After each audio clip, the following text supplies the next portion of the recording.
பொதுவுடைமை சொந்தங்களுக்கு பணிவான வணக்கங்கள்.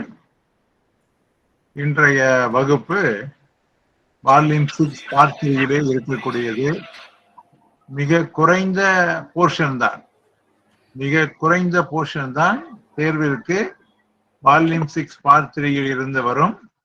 அதை பற்றிய விளக்கங்களை ஒரு நாள் வகுப்பாக அருமை தோழர் வெற்றிவேல் அவர்கள் தற்பொழுது நடத்த இருக்கின்றார்கள்.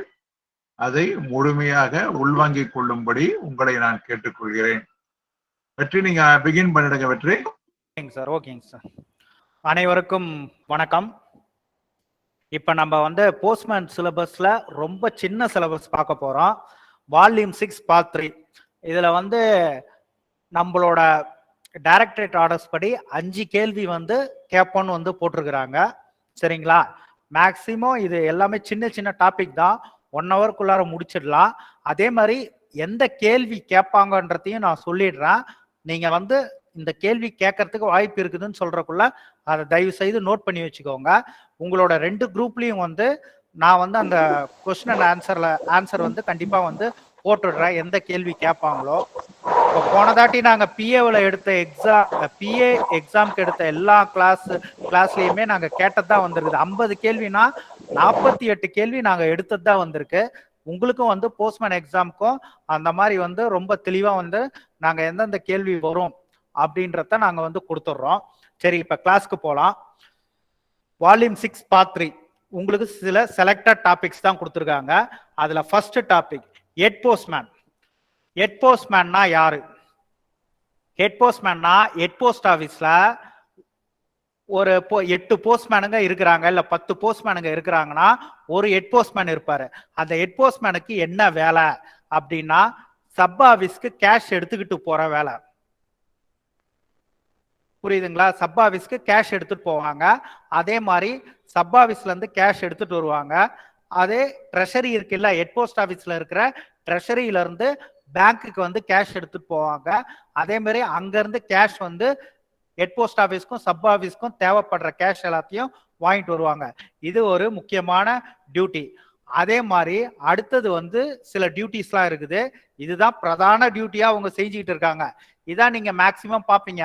பிஓல நீங்க ஒர்க் பண்றீங்க, கேஷ் கேட்டா சப் ஆபீஸ்ல என்ன சொல்லுவாங்க, இன்னும் ஹெச்ஓல இருந்து எனக்கு கேஷ் வரல, கேஷ் ரெமிட்டன்ஸ் பண்றது. அடுத்தது பாத்தீங்கன்னா இப்ப ஒரு போஸ்ட்மேன் 8 பீட்டுன்னு வச்சுக்கோங்க. எக்ஸாம்பிளுக்கு 8 பீட்ல ஒருத்தவங்க எடுத்துட்டு போறாங்க. ஒரு போஸ்ட்மேனு அவரு மத்தியானம் ஆர்டிகளை டெபாசிட்டுக்கு ரிட்டர்ன் பண்றாரு. அதுல அன்கிளைம்டு இல்ல ரெஃப்யூஸ்டு அப்படின்னு எழுதியிருக்காருன்னா போஸ்ட் மாஸ்டர் இவர் எழுதியிருக்கிறது கரெக்டா அப்படின்னு செக் பண்றதுக்கு ஹெட் போஸ்ட்மேனை அந்த ஆர்டிகளை கொடுத்து நீங்க போய் ஒரு தாட்டி செக் பண்ணிட்டு வாங்க. இதே மாதிரி நடந்திருக்குது. நான் ஒர்க் பண்றக்குள்ள ஒரு ஹெச்ஓல என்ன ஆயிருக்கும், வேணும்னே சில பேர் அன்கிளைம்டு இல்ல டோர் லாக்டு அப்படின்னு போட்டு வைப்பாங்க. உடனே போஸ்ட் மாஸ்டர் என்ன பண்ணுவாரு, ஹெட் போஸ்ட்மேனை கூப்பிட்டு நீங்க போய் டெலிவரி அட்டம் பண்ணிட்டு வாங்க அப்படின்னா அவங்க இருப்பாங்க, டெலிவரி கொடுத்துருவாங்க. உங்கள்கிட்ட யாராவது கேட்டாங்களா போஸ்ட்மேனுங்க அப்படின்னு கேட்பாங்க. எங்க வீட்டு பக்கம் போஸ்ட்மேனே வரலன்ன உடனே கூப்பிட்டு அவர் சத்தம் போடுவாரு, ஏன் நீங்க அந்த பக்கம் போகல அப்படின்ட்டு. இது 2வது டியூட்டி. முதல் டியூட்டி கேஷ் சப் ஆபீஸ்க்கு எடுத்துட்டு போறது வர்றது. அதே மாதிரி கேஷ் பேங்க்குக்கு எடுத்துட்டு போறது வர்றது. இன்னொன்னு அடுத்த டியூட்டி போஸ்ட்மேனுங்க போயிட்டு தபால் கொடுத்துட்டு டெபாசிட் பண்ற ஆர்டிகல் ரிமார்க் அவங்க கரெக்டா எழுதியிருக்காங்களா அப்படின்ட்டு இன்னொரு தாட்டி இவங்க வீட்டுக்கு போய் செக் பண்றது. அடுத்த டியூட்டி என்னன்னா, சப்போஸ் ஏதாவது ஒரு போஸ்ட்மேன் திடீர்னு லீவ் போடுறாரு அப்படின்னா அந்த பீட்டை பாருங்க ஹெட் போஸ்ட்மேனுக்கு அப்படின்னு கூட சொல்லுவாங்க. அதுக்கப்புறமேட்டு அடுத்த 4வது டியூட்டி என்னன்னா, இப்ப போஸ்ட்மேன் ஹெவியான அதாவது மணி ஆர்டர்ஸ் இல்லைன்னா 1க்கு மேற்பட்ட இன்சூர் ஆர்டிகல்ஸ் எடுத்துக்கிட்டு போறாரு அப்படின்னா அவரு கூட நீங்களும் போயிட்டு வாங்க அப்படின்ட்டு ஹெட் போஸ்ட்மேனை போஸ்ட் மாஸ்டர் கூட அனுப்பி விடலாம். சரிங்களா? 5வது டியூட்டி என்னன்னா, ஏதாவது சின்னதா கம்ப்ளைண்ட் வருது. என்ன கம்ப்ளைண்ட், இந்த மாதிரி இவர் போஸ்ட்மேன் எங்க வீட்டுக்கு தபால் வரல, 2 நாள் கழிச்சு வருது அப்படின்னா நீங்க போயிட்டு என்ன ஏது அது கரெக்டா என்ன ஏதுட்டு விசாரிச்சு வாங்க அப்படின்னு சொல்லலாம். இதெல்லாம் மேக்சிமம் எங்க நடக்கும்னா பிஆர்ஐபி இல்லாத இடத்துல ஹெட் போஸ்ட்மேனை போஸ்ட் மாஸ்டர் வந்து நீ போய் செக் பண்ணிட்டு வா அப்படின்ட்டு வந்து செக் பண்றதுக்கு அனுப்பலாம். சரிங்களா? ஹெட் போஸ்ட்மேனுக்கு எத்தனை விதமான டியூட்டி சொல்லியிருக்கேன்? மொத்தம் 5 விதமான டியூட்டி சொல்லியிருக்கேன். பிரதான டியூட்டி என்னன்னா கேஷ் ரெமிட்டன்ஸ். சரிங்களா? அடுத்தது வந்து ஆர்டிகல் வந்து டெபாசிட்ல வைக்கிறாங்கன்னா அவங்க கரெக்டா வந்து ரிமார்க் எழுதின ரிமார்க்கும் பார்ட்டி சம்பந்தமா எழுதின ரிமார்க் கரெக்டா இருக்குதா அப்படின்றத அவர் போய் பீட்ல போய் செக் பண்ணிட்டு வரலாம்.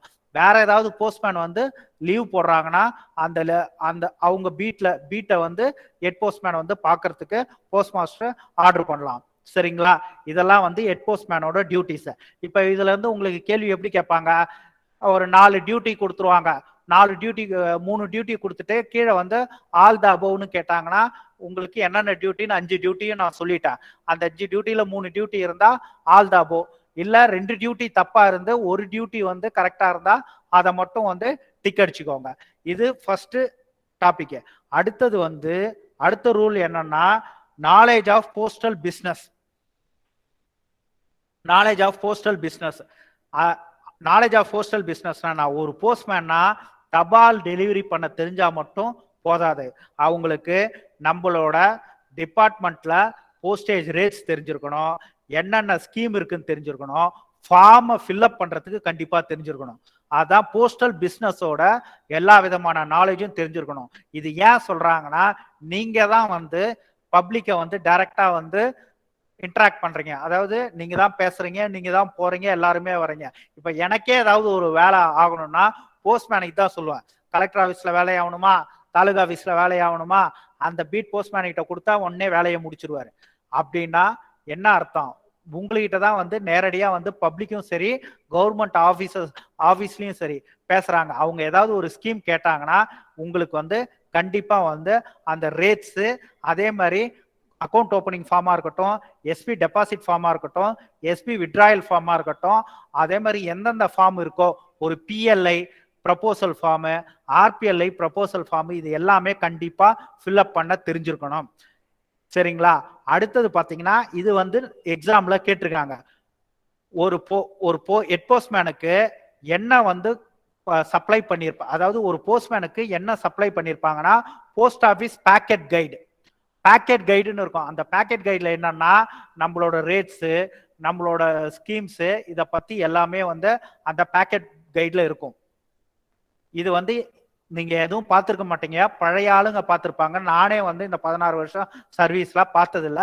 பட் ரூல் படி கண்டிப்பா வந்து பேக்கெட் கைடை வந்து கண்டிப்பா வந்து ஒவ்வொரு போஸ்ட்மேனுக்கும் சப்ளை பண்ணிருக்கணும். அவங்களுக்கு ஏதாவது ஒரு டவுட்னா வந்து அந்த பேக்கெட் கைடு எடுத்து ரெஃபர் பண்ணிப்பாங்க. அதுக்கப்புறமேட்டு அது மட்டும் இல்லாம வால்யூம் 6, சரிங்களா, அவங்கவுங்க ரீஜனல் லாங்குவேஜ்ல இருக்கிற வால்யூம் 6 வந்து அவங்க வந்து காப்பி வந்து சப்ளை பண்ணிருக்கணும். 2 சப்ளை பண்ணிருக்கணும் போஸ்ட்மேனுக்கு. ஒன்னு வந்து போஸ்ட் ஆபீஸ் பேக்கெட் கைடு, புரியுதுங்களா? இது எக்ஸாம்ல கேட்டிருக்காங்க. போஸ்ட் ஆபீஸ் பேக்கெட் கைடை வந்து சப்ளை பண்ணிருக்கணும். அது இல்லாம வால்யூம் 6 ரீஜனல் லாங்குவேஜ், இப்ப நம்ம தமிழ்நாடுனா தமிழ்ல வந்து சப்ளை பண்ணிருக்கணும். புரியுதுங்களா? இது ரூல்ல கண்டிப்பா இருக்கிறது. அடுத்தது பாத்தீங்கன்னா 108வது ரூல். நான் இப்ப வந்து வரிசையா சொல்றது ஒரு 12 ரூல் தான் இருக்கும். அந்த 12 தான் வந்து வால்யூம் 6 பார்ட் 3லயே உங்களுக்கு வந்து டாபிக். எல்லாம் சின்னது இருக்கும். அதனால தான் பவர் பாயிண்ட் பிரசன்டேஷன் போட முடியல. அடுத்தது பாத்தீங்கன்னா ஃபார்ம்ஸ். கண்டிப்பா வந்து பீட்டுக்கு போடுறதுக்குள்ள ஃபார்ம்ஸ் வந்து கண்டிப்பா வந்து எல்லா ஃபார்ம்ஸையும் எடுத்துட்டு போகணும். என்ன ஃபார்ம்ஸ்? எஸ்பி டெபாசிட்டா இருக்கட்டும், எஸ்பி வித்ட்ராயலா இருக்கட்டும், ஃபார்ம் ஏதாவது போஸ்டேஜ் ஸ்டாம்பா இருக்கட்டும், இது எல்லாத்தையும் வந்து கண்டிப்பா நீங்க வந்து எடுத்துக்கிட்டு போகணும். பப்ளிக் கேட்டாங்கன்னா கொடுக்கணும். இப்ப கேள்வி கேட்பாங்க, என்ன கேட்பாங்க? போஸ்ட்மேன் வந்து அவர் வீட்டுக்கு போறக்குள்ள போஸ்ட்மேன் பேக்ல ஃபார்ம்ஸ் வந்து எடுத்துக்கிட்டு போகணுமா அப்படின்னு கேட்டா கண்டிப்பா எடுத்துக்கிட்டு போகணும். அடுத்தது பாத்தீங்கன்னா 109வது ரூலு என்னன்னா ஸ்டாம்ப்ஸ். ஸ்டாம்ப்ஸ் வந்து எல்லா போஸ்ட்மேனுக்கும் வந்து கண்டிப்பா வந்து அட்வான்ஸ் வந்து கொடுத்துருப்பாங்க. ஒவ்வொரு போஸ்ட்மேனுக்கும் யார் கொடுப்பாங்க? ட்ரெஷரியில கொடுத்துருவாங்க அட்வான்ஸ். ட்ரெஷரர் கொடுத்துருவாரு. அவர் வீட்டுக்கு போறக்குள்ள ஸ்டாம்ப் அட்வான்ஸை எடுத்துக்கிட்டு போகணும். ஒரு பேச்சுக்கு சொல்றேன், ஒரு 1000 ரூபாய்க்கு ஒருத்தர் வந்து ஒரு போஸ்ட்மேனுக்கும் ஸ்டாம்ப் இருக்குதுன்னா அந்த 1000 ரூபாய் அவர் எடுத்துட்டு போனா ரூபாயில ஒரு 200 ரூபாய்க்கு ஸ்டாம்ப் வந்து வித்துட்டாச்சுன்னா அந்த 200 ரூபாய் கேஷ் எடுத்துட்டு வந்து ட்ரெஷரியில கொடுத்து அவர் வந்து அந்த 200 ரூபாய்க்கான ஸ்டாம்பை வந்து வாங்கி வச்சுக்கணும். ரவுண்டா டெய்லி வந்து 1000 ரூபாய்க்கு எடுத்துக்கிட்டு போனோம். விற்கிற ஸ்டாம்பை வந்து அமௌண்ட்டை வந்து எடுத்துட்டு வந்து ட்ரெஷரியில கொடுத்துட்டு ட்ரெஷரியில இருந்து அதுக்கு உண்டான ஸ்டாம்பை வாங்கி திருப்பி வச்சுக்கணும். இப்ப என்னன்னா 1000 ரூபாய் டெய்லி வந்து கண்டிப்பா இதை வந்து ஃபாலோ பண்ணணும். ஆனா எனக்கு தெரிஞ்சு யாரும் ஃபாலோ பண்றது இல்ல. எக்ஸாம் பாயிண்ட் ஆஃப் வியூல தெரிஞ்சுக்கோங்க. இப்பெல்லாம் இந்த ஃபார்ம்ஸ்லயே வந்துடும். மணி ஆர்டர் ஃபார்மும் எடுத்துட்டு போனோம், ஸ்டாம்பும் எடுத்துக்கிட்டு போனோம். அதுக்கப்புறமேட்டு ஃபார்ம்ஸ்னா எல்லா விதமான ஃபார்மும் நீங்க கண்டிப்பா வச்சிருக்கணும். அடுத்தது பாத்தீங்கன்னா 110. இதுல இருந்து உங்களுக்கு வந்து இந்த 110 ரொம்ப முக்கியங்க. Postman book. போஸ்ட்மேன் புக்கோட நம்பர், ஃபார்ம் நம்பர் என்னன்னா MS-27. பழசெல்லாம் வந்து சிஸ்டம் வர்றதுக்கு முன்னாடி என்ன பண்ணுவாங்கன்னா போஸ்ட்மேன் புக்குன்றத எழுதுவாங்க. என்ன எழுதுவாங்க? RL 1 வந்திருக்குது, RL நம்பர் 1 நம்பர் எழுதிட்டு நேம் ஆஃப் த அட்ரஸ் எழுதுவாங்க. புரியுதுங்களா? அது இல்லாம என்ன ஊர்ல இருந்து வந்திருக்குது புக்கிங் ஆபீஸ், அதுக்கப்புறம் சிக்னேச்சர் ஆஃப் த அட்ரஸ், இதெல்லாம் வந்து போஸ்ட்மேன் புக்ல எழுதுவாங்க. ஆனா இப்ப என்னன்னா உங்களுக்கு டெலிவரி ஸ்லிப்பே தான் போஸ்ட்மேன் புக்கு. இப்ப SPM வந்து என்ன பண்ணுவாரு, எல்லாத்தையும் வந்து சிஸ்டத்துல வந்து போட்டுட்டு அந்த சிஸ்டத்துல இருக்கிற டெலிவரி ஸ்லிப்பை எடுத்துருவாரு. இருந்தாலும் போஸ்ட்மேன் புக்குக்கு இது எக்ஸாம்ல கேட்டிருக்காங்க, போஸ்ட்மேன் புக்கோட ஃபார்ம் நம்பர் என்ன அப்படின்னு கேட்டா MS-27. புரியுதுங்களா? இது ஒரு முக்கியமான கேள்வி. போஸ்ட்மேன் புக்ல என்னென்ன எழுதுவாங்கன்னு கேட்டா RL நம்பரு, இதே மணி ஆர்டரா இருந்தா money order number, RL number, parcel number, அதுக்கப்புறமேட்டு name of the address, name and address of the address, booking office, அதுக்கப்புறமேட்டு அவங்களோட சிக்னேச்சர். புரியுதா? அதுக்கப்புறம் இன்னொரு முக்கியமான கேள்வி கேட்கறதுக்கு வாய்ப்பு. ஹலோ சார், இந்த போஸ்ட்மேன் புக் வந்து பிஓல கண்டிப்பா மெயின்டைன் பண்ணணுமா வேண்டாமா சார்? பிஓல சார் கண்டிப்பா மெயின்டைன் பண்ணணும் சார். இது வரைக்கும் பிஓல, ஆமா, பிஓல வந்து போஸ்ட்மேன் புக் டிஸ்கண்டினியூ பண்ணுங்கன்ட்டு எதுவும் வந்து கொடுக்கல ஆர்டர்ஸ். புரியுதுங்களா? எஸ்ஓல தேவையில்ல சார். எஸ்ஓல தேவையில்ல. அதுக்கு பதில் தான் நான் சொல்லிட்டேன். எக்ஸாம் பாயிண்ட் ஆஃப் வியூல போஸ்ட்மேன் புக்னா MS-27 ஃபார்ம் நம்பர் ஞாபகம் வச்சுக்கோங்க. போஸ்ட்மேன் புக்கு பதில் தான் டெலிவரி ஸ்லிப் என்ன பண்ணுவாங்க, 2 காப்பி எடுப்பாங்க. நான் சொல்றத முழுசா சொல்லிடுறேன், அதுக்கப்புறம் டவுட் கேளுங்க. டெலிவரி ஸ்லிப் வந்து எடுப்பாங்க. டெலிவரி ஸ்லிப்ல ஒரு காப்பி 2 காப்பி எடுப்பாங்க. அதுதான் போஸ்ட்மேன் புக்கு. நீங்க என்ன பண்ணுவீங்க, ஒரு காப்பி வச்சுப்பீங்க, ஆர்டிக்கலை வச்சுப்பீங்க.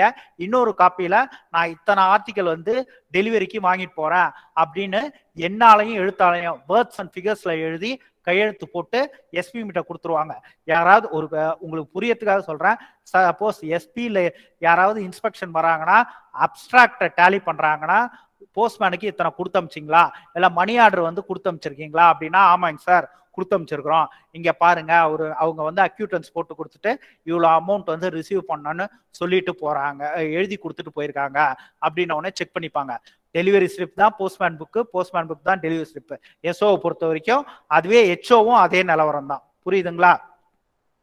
அடுத்தது இதுல இன்னொரு முக்கியமான கேள்வி கேட்டா என்ன கேட்பாங்கன்னா, சப்போஸ் அக்னாலஜ்மெண்ட் கார்டு வருது.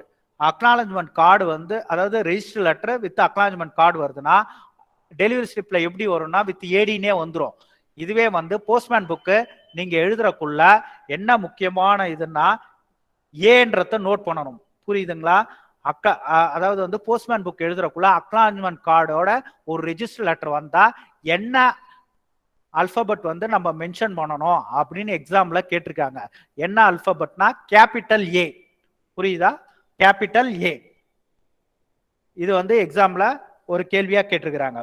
அடுத்தது பாத்தீங்கன்னா இந்த போஸ்ட்மேன் புக்ல இப்ப சப்போஸ் ஒரு ஹெட் போஸ்ட் ஆபீஸ் இருக்குன்னு வச்சுக்கோங்களேன், அவங்களோட டெலிவரி ஏரியா, ஒரு போஸ்ட்மேனோட டெலிவரி ஏரியா டவுன் லிமிட்ல இருந்து தாண்டி வில்லேஜ் லிமிட்டுக்கு வருது அப்படின்ற பட்சத்துல அவர் போஸ்ட்மேன் புக்கு கூட சேர்த்து போஸ்ட்மேன் விசிட் புக்கு அப்படின்றதையும் அவர் வந்து கண்டிப்பா வந்து மெயின்டைன் பண்ணணும்.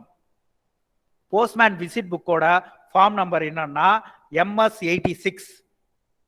MS-86. போஸ்ட்மேன் புக்கா இருந்தா MS-27. போஸ்ட்மேன் விசிட் புக்கா இருந்தா MS 86. இதுக்கு ரீசன் என்னன்னா அவர் அந்த வில்லேஜ்ல வந்து போயிட்டு டெலிவரி பண்றாரா இல்லையான்றத அந்த விசிட் புக்ல அந்த அந்த அங்க இருக்கிற ஒரு முக்கியமான ஆளுகிட்ட சைன் வாங்கி வச்சுக்கணும். புரியுதுங்களா? இதான் போஸ்ட்மேன் விசிட் புக்னு சொல்லுவாங்க. இந்த போஸ்ட்மேன் புக்ன்றது கண்டிப்பா வந்து டெலிவரி இருக்குல்ல, டெலிவரி டிபார்ட்மெண்ட்ல அவங்க ரெக்கார்டா வந்து வச்சுக்கணும். இப்ப டெலிவரி ஸ்லிப் இருக்குல்ல, இப்பெல்லாம் டெலிவரி ஸ்லிப்னே வச்சுக்கோங்க. டெலிவரி ஸ்லிப்பை என்ன பண்ணுவாங்க, போயிட்டு கையெழுத்து வாங்கிட்டு வந்த உடனே ரிட்டர்ன்ஸ் கொடுப்பாங்களா? ரிட்டர்ன்ஸ் கொடுக்குறக்குள்ள நீங்க உங்க பிஓவே எடுத்துக்கோங்க. ரிட்டர்ன்ஸ் கொடுக்குறக்குள்ள அதை எங்க வச்சுட்டு போறீங்க? பிஓல தானே வச்சுட்டு போறீங்க. விசிட் புக் நம்பர் வந்து MS 86. MS 86. அதே மாதிரி இந்த போஸ்ட்மேன் புக்கை டெலிவரி டிபார்ட்மெண்ட்ல பத்திரமா வந்து வச்சுக்கணும். அடுத்தது பாத்தீங்கன்னா அடுத்த ரூல் என்னன்னா address is to be noted on articles. சரி, அட்ரஸ் வந்து சப்போஸ் லாங்குவேஜ் வந்து ரீஜனல் லாங்குவேஜா இல்ல அப்படின்னா உங்களுக்கு இங்கிலீஷ் இல்ல தமிழ் வந்து நம்ம போஸ்ட்மேன் எல்லாருக்கும் தெரியும். சப்போஸ் ஹிந்தியில வந்திருக்குதுன்னா கண்டிப்பா வீட்டுக்கு எடுத்துட்டு போறதுக்கு முன்னாடியே உங்களோட சப்போஸ் மாஸ்டர் அல்லது போஸ்ட் மாஸ்டர் கிட்ட சொல்லி அந்த அட்ரஸை வந்து தெளிவா வந்து நீங்க வந்து அதாவது என்ன ரீஜனல் லாங்குவேஜோ இல்லைன்னா வந்து இங்கிலீஷ்லயோ வந்து நீங்க கரெக்டா வந்து வீட்டுக்கு ப்ரொசீட் பண்றதுக்கு முன்னாடியே கரெக்டா வந்து நோட் பண்ணிக்கணும். அடுத்தது பாத்தீங்கன்னா உங்களோட பீட் இல்லாத நீங்க வேற ஆர்டிக்கலை கண்டிப்பா வந்து எடுத்துக்கொண்டு போகக்கூடாது. பர்மிஷன் இல்லாம போஸ்ட் மாஸ்டரோட பர்மிஷன் இல்லாம கண்டிப்பா வந்து உங்க வீட்டுக்கு இல்லாத ஆர்டிக்கலை கண்டிப்பா எடுத்துக்கொண்டு போகக்கூடாது. இதுதான் வந்து ஒரு முக்கியமான இந்த ரூல்ல இருக்கிற 2 பாயிண்ட். அடுத்தது பாத்தீங்கன்னா damaged articles to be noticed. இது ரொம்ப முக்கியங்க. இது யாரோட டியூட்டின்னு கேட்பாங்க. இப்ப உங்களுக்கு ஒரு ஆர்டிக்கல் வந்து போட்டு கொடுக்குறாரு யாரு? போஸ்ட் மாஸ்டர், சப்போஸ் மாஸ்டர், SPMனே வச்சுக்கோங்க.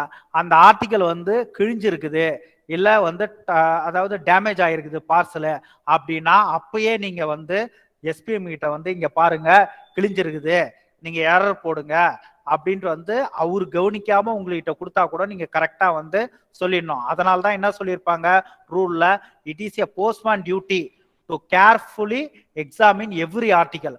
அவருக்கு கொடுக்கப்பட்ட எல்லா ஆர்டிக்கலையும் வந்து கரெக்டா எதுவும் கிழியாம இருக்குதா, டேமேஜ் ஆகாம இருக்குதா அப்படின்றது கண்டிப்பா வந்து அவர் வந்து பார்த்துருக்கணும்.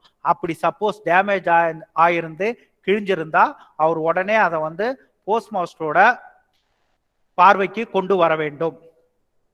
அடுத்தது பாத்தீங்கன்னா receipt for articles issued for delivery.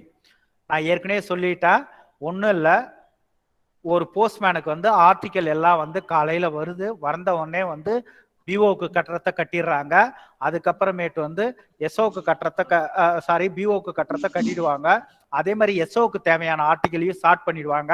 Start பண்ணிட்டு போஸ்ட்மேனுக்கு எல்லா ஆர்டிக்கலையும் வந்து இன்வாய்ஸ் பண்ணிடுறாங்க. இன்வாய்ஸ் பண்ணிட்ட உடனே என்ன பண்ணுவாங்க, இன்வாய்ஸ் பண்ணிட்ட உடனே எடுத்து டெலிவரி ஸ்லிப் எடுப்பாங்க. டெலிவரி ஸ்லிப் எடுத்த உடனே 15க்கு ஒரு பேச்சுக்கு சொல்ற 15 ஆர்டிகளுக்கு 15 ஆர்டிகல் கரெக்டா இருக்குதா, 10 மணி ஆர்டருக்கு 10 மணி ஆர்டர் வந்து கரெக்டா இருக்குதா அப்படின்றத போஸ்ட்மேன் வந்து எண்ணி இந்த மாதிரி received RL 10, received parcel 2, received money order 5 அப்படின்றத வந்து என்னாலையும் எழுத்தாலையும் எழுதி ஒரு டெலிவரி ஸ்லிப்பை போஸ்ட் மாஸ்டர் கிட்ட இல்ல SPM கிட்ட கொடுத்துட்டு போயிடணும். புரியுதுங்களா? அதே மாதிரி படசெல்லாம் என்னன்னா ரெஜிஸ்டர் அண்ட் பார்சல் அப்டிராக்ட் இருக்கும். அது வந்து நோட் பண்ணிக்கோங்க. ரெஜிஸ்டர் அப்டிராக்டுக்கு ஃபார்ம் நம்பர் வந்து RP33. அதுவே வந்து பார்சல் அப்டிராக்டுக்கு ஃபார்ம் நம்பர் வந்து RP8. புரியுதுங்களா? இது 2 வந்து ஞாபகம் வச்சுக்கோங்க எக்ஸாம் பாயிண்ட் ஆஃப் வியூல. ரெஜிஸ்டர் அப்டிராக்டுக்கு RP33, பார்சல் அப்டிராக்டுக்கு RP8. சார் மறுபடியும் சொல்லுங்க சார். சரி, ஓகே. ரெஜிஸ்டர்ட் அப்டிராக்டுக்கு RP sir. RP registered parcel 33.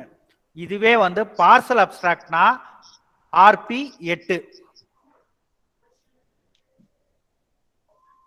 ஒருத்தவங்க போடுறாங்க பாருங்க, மாதவின்றவங்க. ரெஜிஸ்டர் அப்ஸ்ட்ராக்டா ஆர்பி 33, பார்சல் அப்ஸ்ட்ராக்டா ஆர்பி 8. எக்ஸாம் பாயிண்ட் ஆஃப் வியூல ஞாபகம் வச்சுக்கோங்க. படசெல்லாம் வந்து பார்சல் அப்ஸ்ட்ராக்ட், ரெஜிஸ்டர் அப்ஸ்ட்ராக்ட்லாம் கையெழுத்து போட்டு எடுத்துட்டு போவாங்க. அதெல்லாம் அதாவது சொல்றது ஒரு 16-17 வருஷத்துக்கு முன்னாடி. இப்ப எல்லாமே டெலிவரி ஸ்லிப் தான். புரியுதுங்களா? Delivery slip. இதுல வந்து முக்கியமான பாயிண்ட் என்னன்னா, இந்த அன்பெய்டு இருக்கு பாத்தீங்களா? அன்பெய்டு வந்து எக்காரணத்தை கொண்டும் வந்து அன்பெய்டு வாங்காம, போஸ்டேஜ் இருக்குதுல்ல, டியூ போஸ்டேஜ், அது வாங்காம பார்ட்டிக்கு வந்து டெலிவரி பண்ணக்கூடாது. அது வாங்கிட்டு தான் டெலிவரி பண்ணணும்.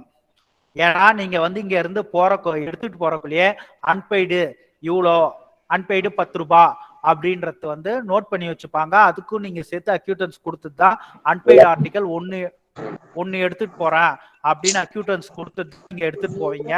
அதனால கண்டிப்பா வந்து ஆர்டிகல் வந்து ஏங்க ஜெயபாரதி மியூட் பண்ணுங்க. அன்பெய்ட வந்து கண்டிப்பா வந்து அமௌண்ட் வாங்கிட்டு தான் நீங்க வந்து டெலிவரி பண்ணணும். சப்போஸ் டெலிவரி பண்ணிட்டீங்கன்னா முதல் நம்ம கையில இருந்தா வைக்கணும். இப்ப மூணாவது பாயிண்ட் சொல்றேன். இது ரொம்ப ரொம்ப ரொம்ப முக்கியம். எக்ஸாம் பாயிண்ட் ஆஃப் வியூல ரொம்ப ரொம்ப ரொம்ப முக்கியம். ஒரு போஸ்ட்மேன் வந்து இன்சூர்ட் ஆர்டிக்கல் எவ்வளவு ரூபாய்க்கு எடுத்துக்கிட்டு போகலாம் அப்படின்னா 500 ரூபாய்.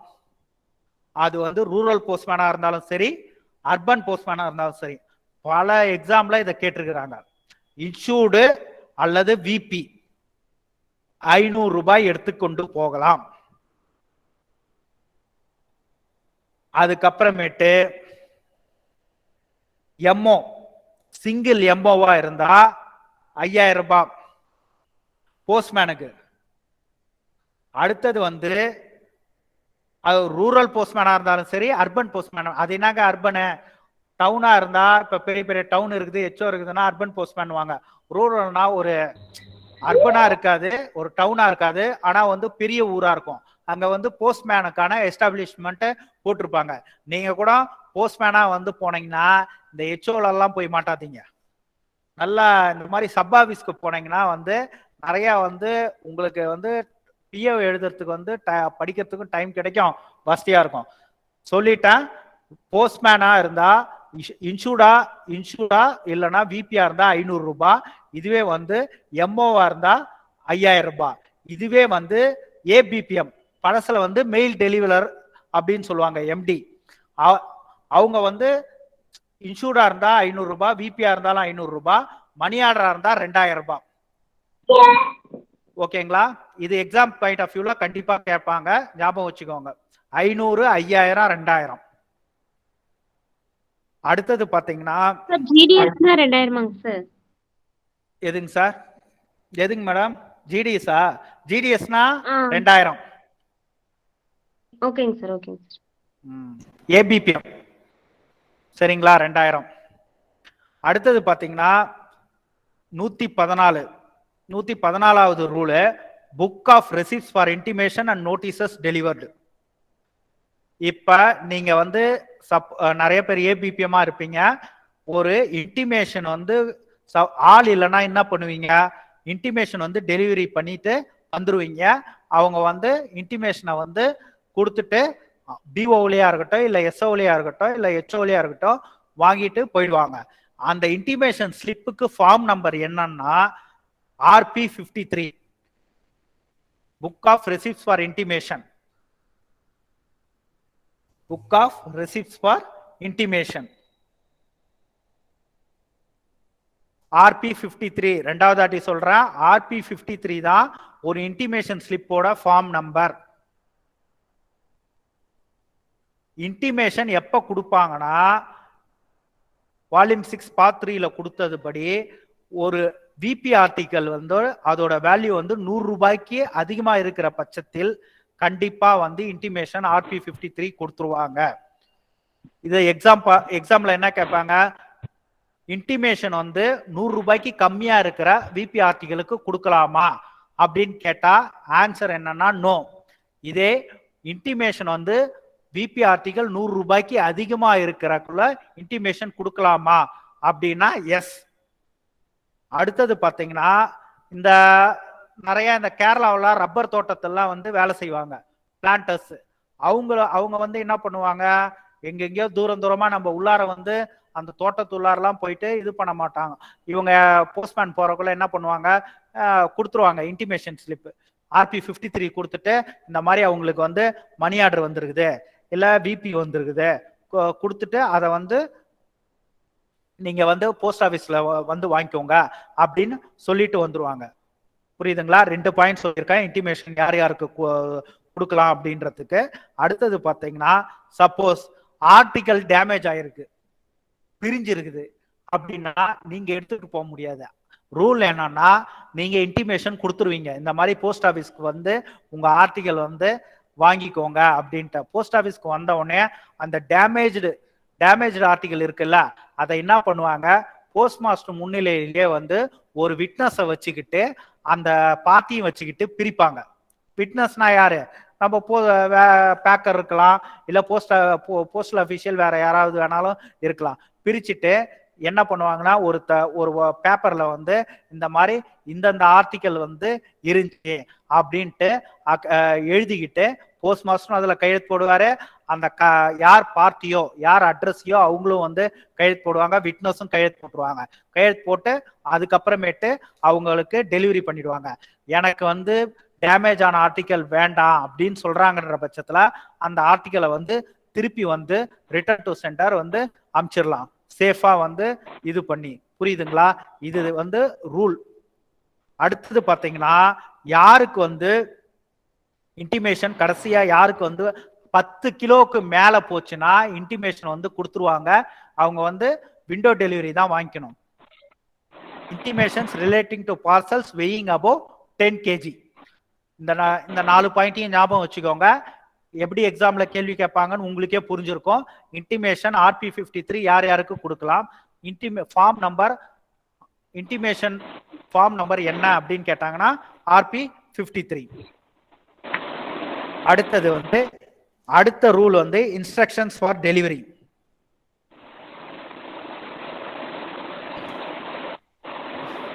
டெலிவரி இன்ஸ்ட்ரக்ஷன் முக்கியமா இதுல வந்து முக்கியமான கேள்வி என்னன்னா, போஸ்ட்மேன் வந்து டெலிவரி வந்து எப்படி பண்ணணும் அப்படின்றதுக்கு ரூல் நம்ம பின்னாடி சொல்ல போறோம். போஸ்ட்மேன் டெலிவரி பண்றதுக்குள்ள கண்டிப்பா வந்து அட்வர்டைஸ்மெண்ட், ஹேண்ட் பில்லு, அதே மாதிரி சர்க்குலர்ஸ், நோட்டீஸ் இதெல்லாம் கொடுக்க கூடாது. இதே டைரக்ட் போஸ்ட் கொடுக்கலாம். அது வந்து டிபார்ட்மெண்ட்ல நம்ம பில்லு போட்டு நம்மளுக்கு அது one of the business services. ஆனா வந்து நம்ம அன்ஆத்தரைஸ்டா ஒரு அட்வர்டைஸ்மெண்ட், அதுக்கப்புறமேட்டு ஹேண்ட் பில்ஸ், நோட்டீசஸ் இதெல்லாம் வந்து கண்டிப்பா வந்து கொடுக்க கூடாது. நல்லா ஞாபகம் வச்சுக்கோங்க. இது ஒரு எக்ஸாம்ல கேட்டிருக்காங்க. போஸ்ட்மேன் வந்து பீட்ல வந்து டெலிவரிக்கு போறக்குள்ள எது ப்ராஹிபிட்டட் டெலிவரி பண்றதுல அப்படின்னா distributing advertisements, hand bills, trade circulars or notices. பப்ளிக்காக இவர் எதுவும் வந்து அந்த மாதிரி பண்ணக்கூடாது. அதுக்கப்புறமேட்டு ஒரு ஆர்டிகல் வந்து டெலிவரி பண்றோம் அப்படின்ற பட்சத்துல என்ன ப்ரொசீஜர் வந்து ஃபாலோ பண்றோம், ஆர்டிக்கலை வந்து கரெக்டா வந்து எடுத்துக்கிட்டு போயிட்டு அந்த ஆர்டிக்கல் வந்து இருந்தா வந்து பார்ட்டி ரெஜிஸ்டர் ஆர்டிக்கலா இருந்தா கண்டிப்பா வந்து பார்ட்டி கிட்ட வந்து கையெழுத்து வாங்கிட்டு அவங்களுக்கு தான் கொடுக்கணும். இதுவே வந்து இன்டிமேஷன், அதாவது அவங்க வந்து ஆத்தரைசேஷன் லெட்டர் கொடுத்துருந்தாங்கன்னா யார் ஆத்தரைஸ் பண்ணியிருக்காங்களோ அவங்ககிட்ட அவங்க வந்து கொடுக்கலாம். இந்த ஆத்தரைசேஷன் லெட்டர் வந்து இந்த PA எக்ஸாம்ல கேட்டிருந்தாங்க. ஆத்தரைசேஷன் லெட்டர்ன்றது வந்து அட்ரஸ் வந்து சேஞ்ச் ஆகுது இல்ல, அதுக்கு வந்து 3 மாசம். ஆத்தரைசேஷன் லெட்டர்ன்றது வந்து 3 வருஷம். புரியுதுங்களா? ரெண்டுத்துக்கும் போட்டு குழப்பிக்காதீங்க. இங்க வந்து போஸ்ட்மேன் டு நிறைய பேர் PA எக்ஸாம் எழுதுனாங்கல்ல, 3 இயர்ஸ்னு வந்து நோட் பண்ணிட்டு வந்துட்டாங்க. ஏன்னா அவங்க வந்து ஆத்தரைசேஷனே நிறைய பேர் கொடுப்பாங்களா இப்பெல்லாம், யாரும் வீட்டுல இல்லைன்ட்டு, சார் 3 இயர்ஸ் தானே சார்னு என்கிட்ட வந்து சொல்றாங்க. சேஞ்ச் ஆஃப் அட்ரஸா இருந்தா 3 months. இதே வந்து எனக்கு பதில் இன்னார் வந்து ஆரல் ஆர்டிக்கலு வாங்கிக்கலாம் அப்படின்னு வந்து ஆத்தரைசேஷன் கொடுக்குறாங்கன்னா அது வந்து 3 years சரிங்களா? இன்னொன்னு முக்கியமான விஷயம், இதுக்கு வந்து பாஸ்போர்ட் ஆர்டர்ஸே இருக்குது. ஹலோ, ஆர்டர்ஸே இருக்குது. ரீடைரக்ஷனுக்குலாம் ஸ்பெசிபிக் டைம் கிடையாதுங்க. ஆர்டர்ஸே வந்து தெளிவா இருக்குது. பாஸ்போர்ட் கூட ஆத்தரைசேஷன் பண்ணா வந்து கொடுக்கலாம். பட் நம்ம ரிஸ்க் எடுக்க விரும்பல. அந்த ஆர்டர்ஸ் வந்து நான் உங்களுக்கு வந்து போடுறேன். அது 2012 வந்துச்சுன்னு நினைக்கிறேன். பாஸ்போர்ட் கூட வந்து ஸ்பீட் போஸ்ட் தான். யார் வந்து ஆத்தரைசேஷன் லெட்டர் வித் ப்ரூஃபோட அவங்க ப்ரூஃப் இவங்க ப்ரூஃப் எல்லாத்தையும் வச்சு கொடுக்குறாங்கன்னா ஜெனியூனா இருந்தா கண்டிப்பா வந்து பாஸ்போர்ட்டா இருந்தாலும் வந்து கொடுக்கலாம் அப்படின்ட்டு தான் வந்து ஆர்டர்ஸ் வந்து நம்ம டைரக்டரேட்ல கொடுத்துருக்காங்க. அடுத்தது 116வது பாயிண்ட். சப்போஸ் இப்ப வந்து யாருக்கு டெலிவரி பண்ண போறீங்களோ அவங்க வந்து இல்லைன்னா அவங்க வீட்டில் யாருக்கிட்டையாவது வந்து பெரியவங்ககிட்ட வந்து இன்டிமேஷன் வந்து கொடுத்துட்டு வந்துடலாம். சரிங்களா? RP 53 கொடுத்துட்டு வந்துடலாம். அடுத்தது வந்து 116வது ரூலு. போஸ்ட்மேன் வந்து நான் ஏற்கனவே சொன்னதுதான், போஸ்டேஜ் டியூவே இல்ல கஸ்டம் டியூட்டி டியூவே, கஸ்டம் டியூட்டி இருக்குல்ல, போஸ்டேஜ் டியூவே இல்ல கஸ்டம் டியூட்டி டியூவா இருக்குதுன்ற பட்சத்துல கண்டிப்பாக அவங்க வந்து ஆர்டிக்கலை வந்து டெலிவரி பண்ணக்கூடாது. அந்த அமௌண்ட் எல்லாத்தையும் வந்து வாங்காம ஆர்டிக்கல் வந்து டெலிவரி பண்ணக்கூடாது. அடுத்தது வந்து 117வது point. Receipt of addresses for registered article delivered. Register article வந்து டெலிவரி எப்படி பண்ணலாம்? ஏற்கனவே திருப்பி திருப்பி சொன்னதுதான்.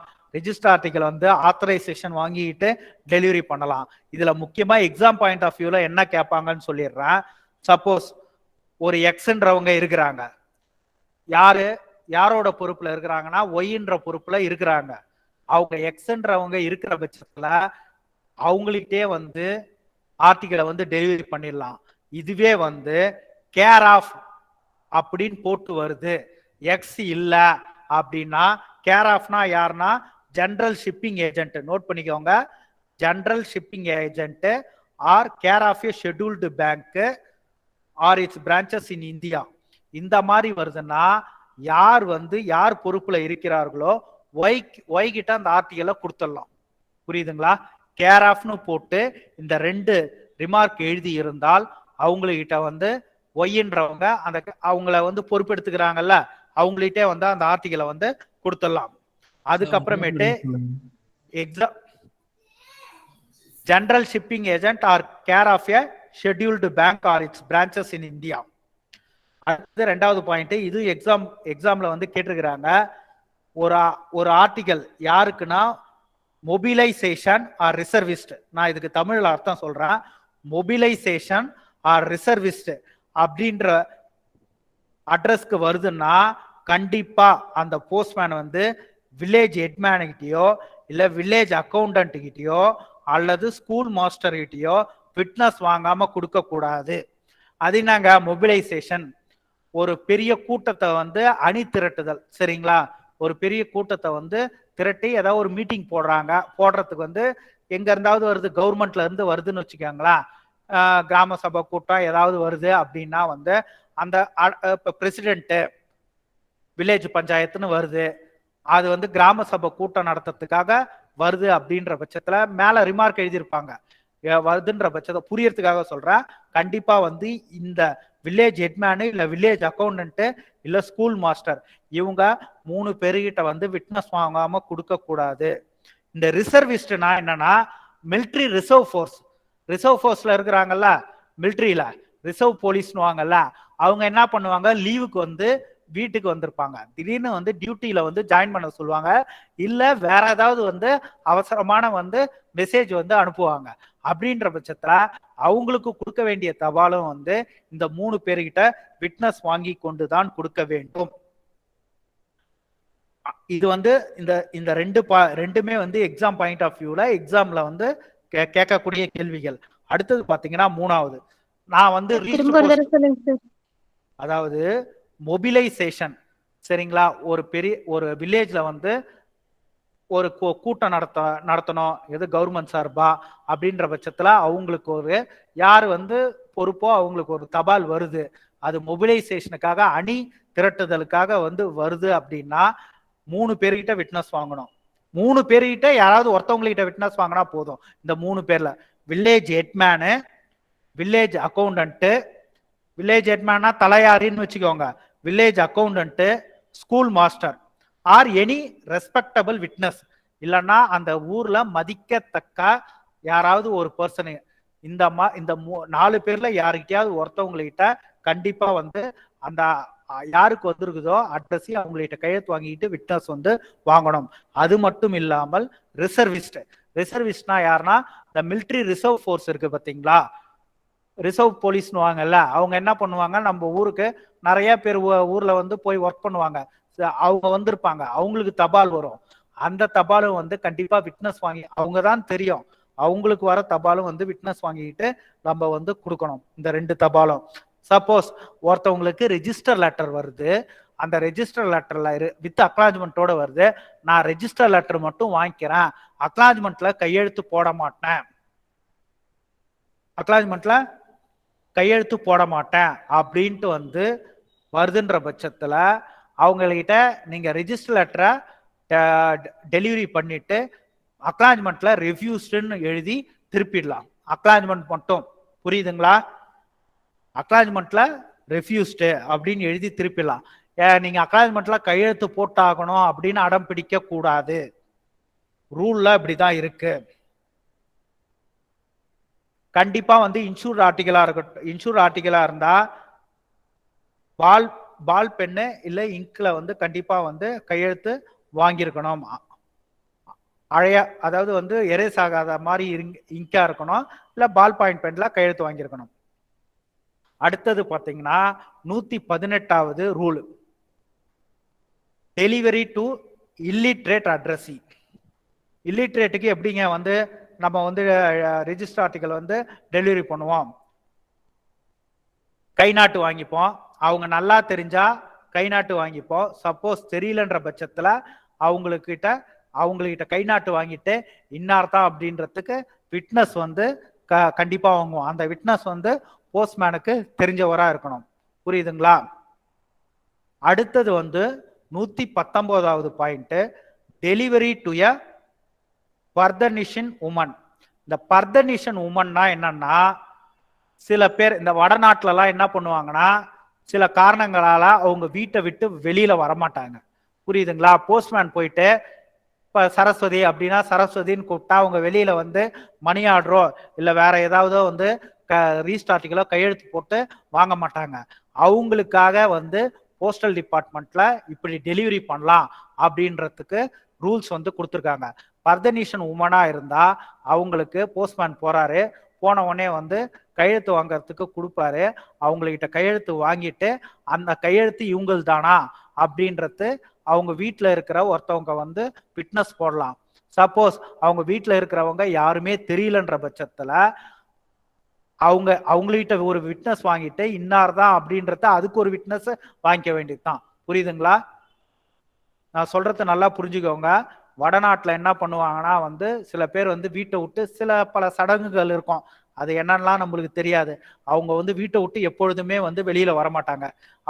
அவங்க வந்து பர்தா போட்டுக்கிட்டு இருப்பாங்கன்னு வச்சுக்கோங்களேன், அவங்க வீட்டை விட்டு வெளில வரமாட்டாங்க.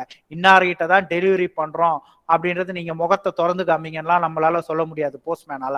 அப்படின்ற பட்சத்துல டெலிவரி ஸ்லிப்பை வந்து கையெழுத்து வாங்கிட்டு அதுக்கு விட்னஸ் போடுவாங்க, இவங்களுக்கு தான் கொடுக்குறீங்க அப்படின்ற விட்னஸ் வந்து போஸ்ட்மேனுக்கு தெரிஞ்சவங்களா இருக்கணும்.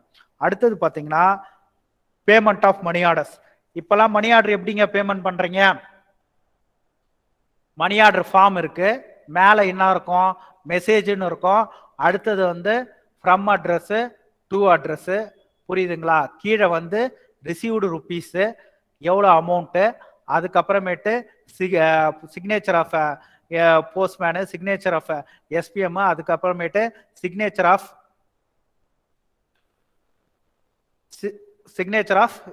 ஆமா இது வந்து விட்னஸ் கிட்ட கொடுத்துருவாங்க ஆர்டிகல். அவங்க தான் வெளியிலே வரமாட்டாங்கல்ல, வெளியில வரமாட்டாங்க அவங்க. அந்த பர்தனிஷன் உமனு அவங்ககிட்ட என்ன பண்ணுவாங்கன்னா கையெழுத்து வாங்கிட்டு விட்னஸும் வாங்கிட்டு, சப்போஸ் விட்னஸ் ஆத்தரைஸ் பண்ணியிருந்தாங்கன்னா விட்னஸ் கிட்டே ஆர்டிகலை வந்து கொடுத்துருவாங்க, அவங்க எடுத்துட்டு போய் டெலிவரி பண்ணிடுவாங்க.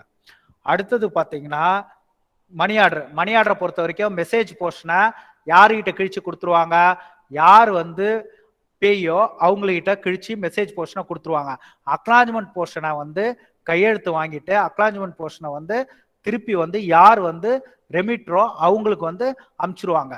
இதுல முக்கியமா வந்து கவனிக்கப்பட வேண்டிய விஷயம் என்னன்னா, நீங்க போஸ்ட்மேனா வந்து எடுத்துட்டு போறீங்கன்னா கண்டிப்பா வந்து அந்த ரவுண்ட் எம்ஓ ஸ்டாம்ப்பு, இப்பெல்லாம் இஎம்ஓ பிரிண்ட் வருது. இஎம்ஓ பிரிண்ட் வந்தோடனே ரவுண்ட் எம்ஓ ஸ்டாம்ப் அடிக்கிறாங்களா இல்லையான்றத பாக்குறதே கிடையாது, அப்படியே எடுத்துக்கிட்டு போயிடுறது. கரெக்டா வந்து செக் பண்ணுங்க, ரவுண்ட் எம்ஓ ஸ்டாம்ப் வந்து கண்டிப்பா இருக்கணும். அதே மாதிரி போயிட்டு பெய்ட் ஆயிட்டு வந்த உடனே ஆப்லாங் ஸ்டாம்ப் அடிப்பாங்க. அது வந்து பாக்குறது நம்மளோட போஸ்ட்மேனோட டியூட்டி கிடையாது. ரவுண்ட் எம்ஓ ஸ்டாம்ப் இருக்குதா அப்படின்றத செக் பண்ணிக்கோங்க. மணி ஆர்டர் வாங்குறதுக்குள்ள இத்தனை மணி ஆர்டர் வாங்குறோம், இவ்வளவு அமௌண்ட் வாங்குறோம் அப்படின்றதுக்கு அக்யூட்டன்ஸ் வந்து நீங்க கொடுக்கணும். இதுல வந்து முக்கியமான கேள்வின்னு மணி ஆர்டர்ல கேட்பாங்கன்னா என்னன்னா, ஒரு மணி ஆர்டர் வந்து 5 ரூபாய்க்கு கம்மியா வந்துச்சுன்னா இல்லிட்ரேட் பர்சனுக்கு வந்து மணி ஆர்டர் வந்து 5 ரூபாய்க்கு கம்மியா இருந்தா இல்லிட்ரேட் விட்னஸ் கிட்ட கைரேகை வாங்கிக்கிட்டு கூட கொடுத்துடலாம்.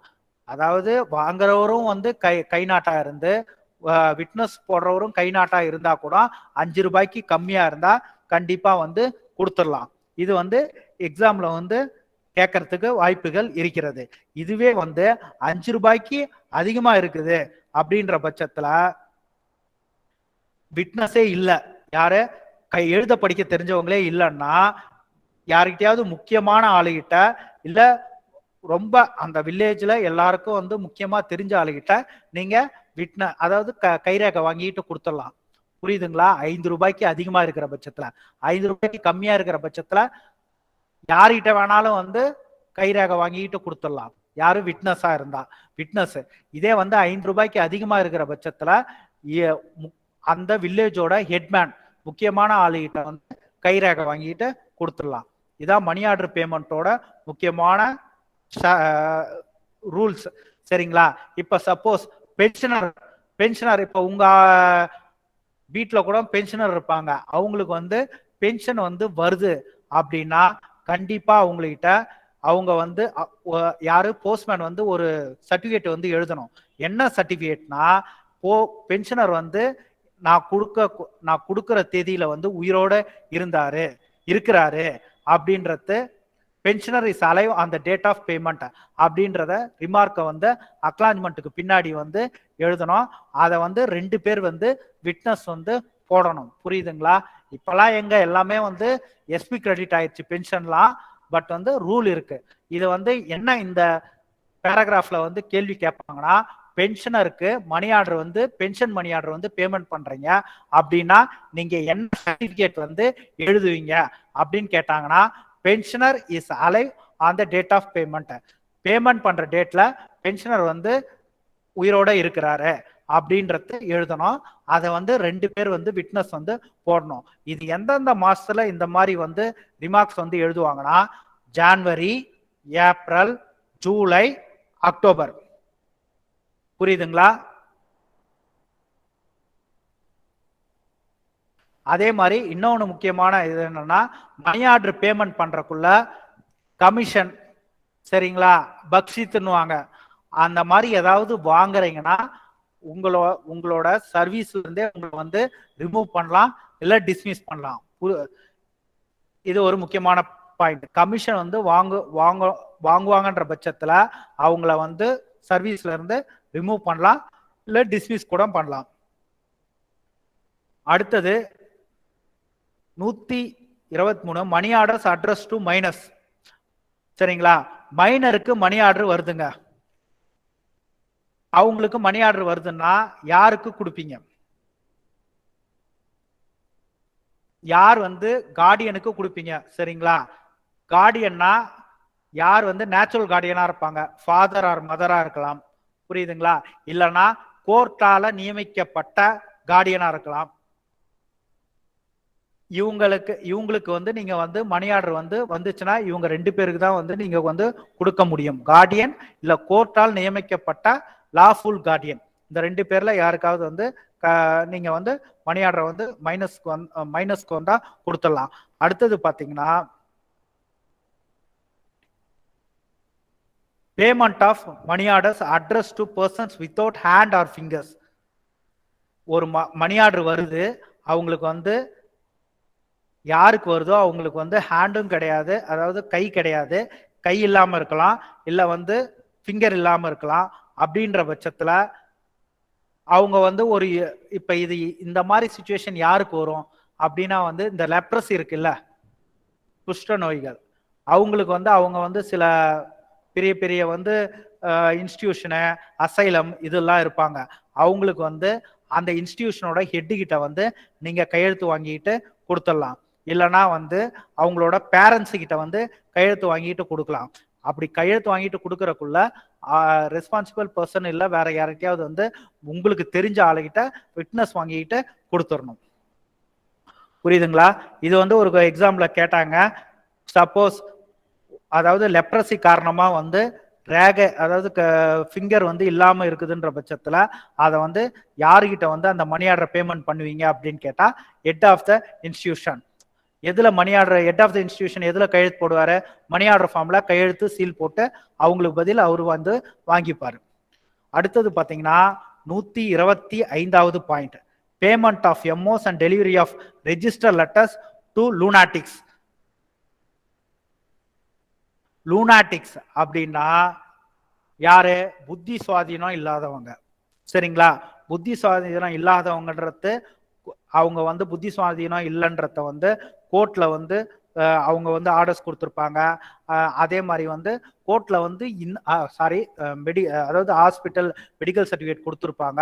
அது இல்லாம இந்த இவங்க மனநலம் பாதிக்கப்பட்டவர்களுக்கு இவங்க வந்து பொறுப்பு அப்படின்றது சொல்லியிருப்பாங்க.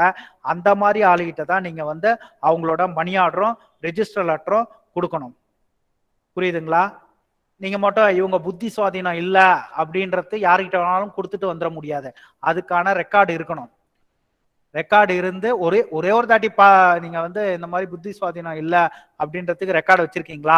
ஏன் இதை சொல்றேன்னா, நிறைய கவர்மெண்ட்ல ஸ்கீம்ஸ் வருது இல்ல, புத்தி சுவாதீனம் இல்லாதவங்களுக்கு வந்து மணி ஆர்டர் மூலியமா ஃபண்ட் வரும், இல்ல வேற ஏதாவது வந்து வருதுன்ற பட்சத்துல ரெஜிஸ்டர் போஸ்ட் இல்ல வேற ஏதாவது வருதுன்னா வந்து இவங்க வந்து புத்தி சுவாதீனம் இல்ல அப்படின்றத தெரிஞ்சுக்கிட்டு அதுக்கான ரெக்கார்டை வந்து ஜஸ்ட் வந்து பார்த்துக்கோங்க. பார்த்துக்கிட்டு அதுக்கப்புறமேட்டு நீங்க வந்து டெலிவரி பண்ணுங்க. அடுத்தது பாத்தீங்கன்னா responsibility for correct delivery of articles and payment of money orders.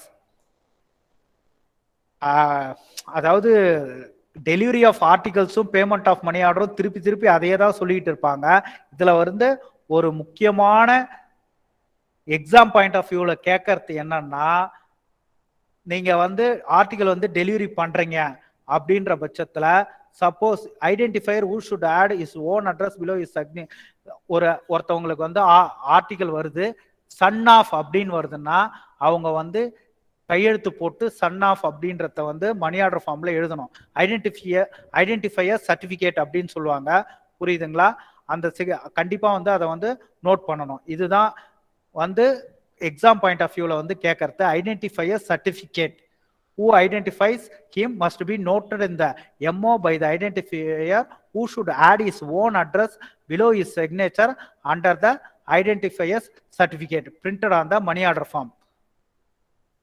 அடுத்தது லாஸ் ஆஃப் ஆர்டிகல்ஸ் ரிப்போர்ட்டட் 128வது ரூலு. இன்னும் வந்து 2 ரூல் தான் இருக்கு, ரெண்டும் சின்ன சின்ன பாயிண்ட் தான். ஆர்டிகல் வந்து நீங்க எடுத்துட்டு போறீங்க, தொலைஞ்சிருச்சுன்னா யார்கிட்ட வந்து ரிப்போர்ட் பண்ணுவீங்கன்னா முதல்ல உங்க போஸ்ட் மாஸ்டர். புரியுதுங்களா? இது எக்ஸாம் பாயிண்ட் ஆஃப் வியூல ஞாபகம் வச்சுக்கோங்க.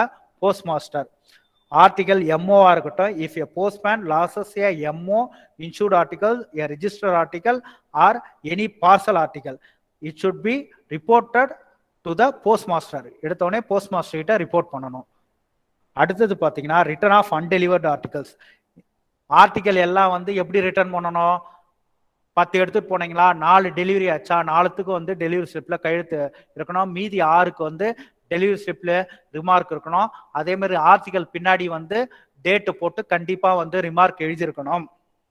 எக்காரணத்தை கொண்டு இது எக்ஸாம் பாயிண்ட் ஆஃப் வியூல முக்கியம். ஒரு போஸ்ட்மேன் வந்து 24 ஹவர்ஸுக்கு மேல வந்து ஆர்டிகலை வந்து வச்சிக்க கூடாது.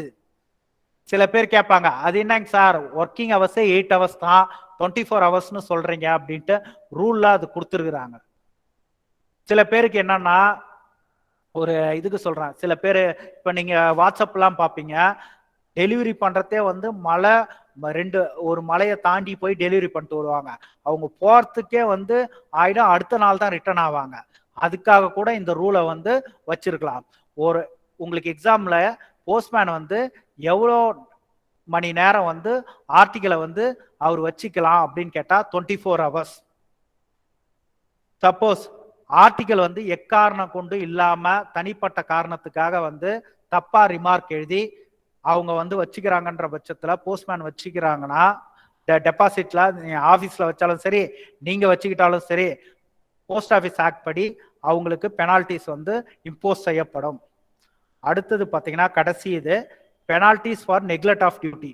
நெக்லெக்ட் ஆஃப் டியூட்டினா என்ன, வீட்டுக்கு வந்து போகாம அவங்களுக்கு பதில் வந்து வேற யாரையாவது வந்து சம்பந்தமே இல்லாம நீ டெலிவரி பண்ணிடு அப்படின்னு சொல்றது, இல்ல உட்காந்துக்கிட்டே வந்து போறவங்க வரவங்ககிட்ட நீ தபால அங்க கொடுத்துரு இங்க கொடுத்துருன்னு சொல்றது, இது எல்லாம் வந்து கண்டுபிடிச்சாங்கன்னா வந்து போஸ்ட் ஆஃபீஸ் ஆக்ட் படி வந்து கண்டிப்பா வந்து பெனால்டி வந்து இம்போஸ் பண்ணுவாங்க. இவ்வளவுதாங்க போஸ்ட்மேன் பார்ட் 3 பொறுத்த வரைக்கும் இவ்வளவுதான். நான் முக்கியமானது மட்டும் எக்ஸாம்ல வந்ததை மட்டும் வந்து ஒரு தீபாவளிக்குள்ளார வந்து உங்களுக்கு வந்து கொஸ்டினை வந்து கொஸ்டின் வித் ஆன்சரோட போட்டுடுறேன்.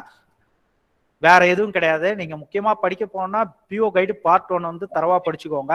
இதுல நான் சொன்னதெல்லாம் வந்து உங்களுக்கு ஞாபகம் இருக்கும். இந்த 24 hours, அப்புறமேட்டு ஐடென்டிஃபையர் சர்டிபிகேட்டு, பர்தனிஷன் உமனு, இந்த ஃபார்ம் நம்பரு, அவ்வளவுதான். இதெல்லாம் மட்டும் ஞாபகம் வச்சுக்கிட்டாவே வந்து அதிகபட்சம் 5 கேள்விக்கு மேல வராது. 5ன்றது 2ஆ கூட ஆகலாம், 3ஆ கூட ஆகலாம்.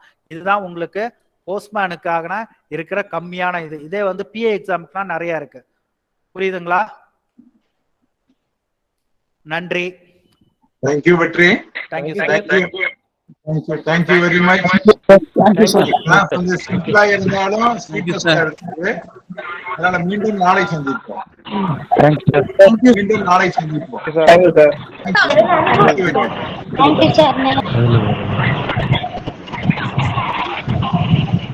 Thank you, sir.